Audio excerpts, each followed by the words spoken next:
2025ஆம் ஆண்டு மே மாதம் குருப்பெயர்ச்சியின் மூலியமாக குழந்தை பாக்கியத்தையும் திருமணத்தையும் அடையக்கூடிய ராசிகளை தான் இந்த காணொலியில் நம்ம பார்க்க போகிறோம்.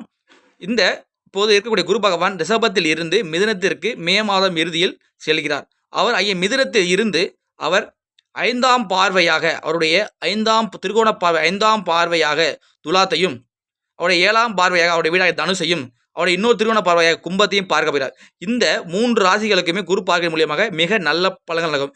என்ன நடக்கும்? குருடைய காரத்துவமாகிய குழந்தை பாக்கியம், அடுத்ததாக திருமணம் போன்ற திருமணம் நடக்காத இந்த 3 ராசிகளுக்கும், குழந்தை பாக்கியம் இல்லாத இந்த 3 ராசிக்காரர்களுக்கும் திருமணமும் குழந்தை பாக்கியமும் விரைவிலே கைகூடப் போகிறது. மே மாதத்துக்கு அப்புறம் கண்டிப்பாக இவர்களுக்கு திருமணம் போன்ற விஷயங்களும் குழந்தை பாக்கியம் கிடைக்கப்பெறும்.